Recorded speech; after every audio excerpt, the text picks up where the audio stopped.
everyone, hello my creative friends. I want to share something beautiful and amazing story with you.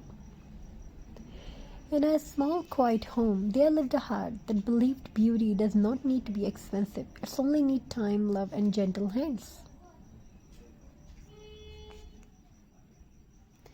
Every morning, sunlight entered through the window, touching old newspapers, jute strips, pine cones, fabric scraps, and things most people loved would call useless. But to creative hands, these were not waste. These were dreams waiting to be shaped. Craft is not just about making something beautiful, craft is about listening. Listening to the sound of scissors cutting paper, the soft pull of thread through fabric, the gentle brushing of glue into wood. Each sound whispers peace, each movement calms the soul.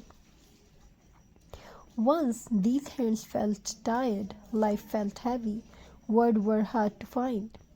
But when fingers touched new materials, the heart found its voice again. A simple piece of jute became a flower, an old bottle turned into a glowing lamp, dry pine cone transformed into festive magic, and with every creation, hope returned quietly. Craft teach us patience. Not everything becomes perfect at first. Sometimes glue spills, sometimes thread tangles, sometimes colors don't match. But slowly, gently, every finds its place, just like life. Craft reminds us that mistakes are part of beauty. A rough edges tell a story. An uneven shape shows effort. A handmade piece carries a soul. Unlike factory-made perfection, handmade things breathe. They remembered the hands that made them. Every craft holds a memory, a decoration made during winter night, a wreath created with laughter, nearby a handmade gift prepared with silent prayers. There are not objects, there are emotions wrapped in creativity. Craft also teach respect for the world. When we reuse, cycle, and create again, we give forgotten things a second life. Just like people, everyone deserves another chance, a chance to shine again. As the final piece takes shapes, there is a moment of silence, a moment where the heart smiles not because it's perfect, but because it's real, because it was made with love, patience, and belief.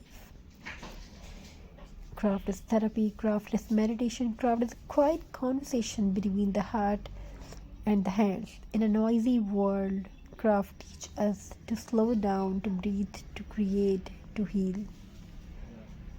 So the next time you hold something old, broken, or simple, don't throw it away. Hold it gently, imagine its figure, its future, and let your hands turn into simple magic, because when hands create, the soul feel alive.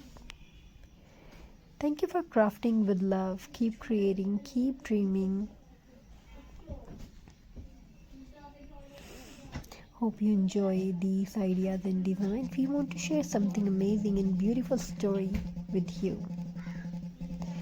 In a quiet house at the edge of the busy world, there lived a woman who spoke very little, not because she had nothing to say, but because life had taught her to listen more than speak.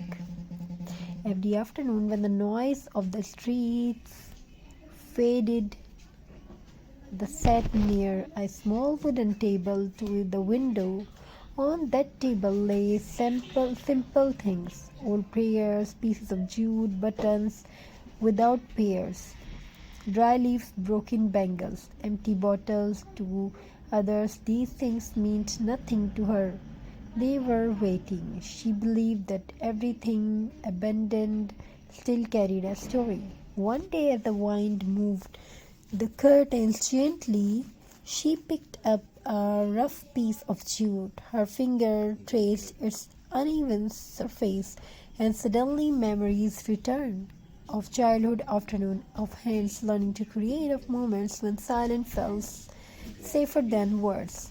She tied the jute slowly, carefully, as if each knot was holding together pieces of her own heart. As she worked, the house felt alive. The scissor whispered, the thread sighed, the glue held things together like hope hold broken dreams. Time slowed down. Outside, the world rushed forward, but inside that small room, peace was being made by hand. She remembered a time when she felt invisible, when her ideas were ignored, when her effort went unnoticed. But craft never ignored her. Craft listened. Every mistake became a lesson. Every broken piece found a new purpose. Every creation reminded her that nothing is truly useless. That afternoon she turned an empty bottle into a soft glowing lamp.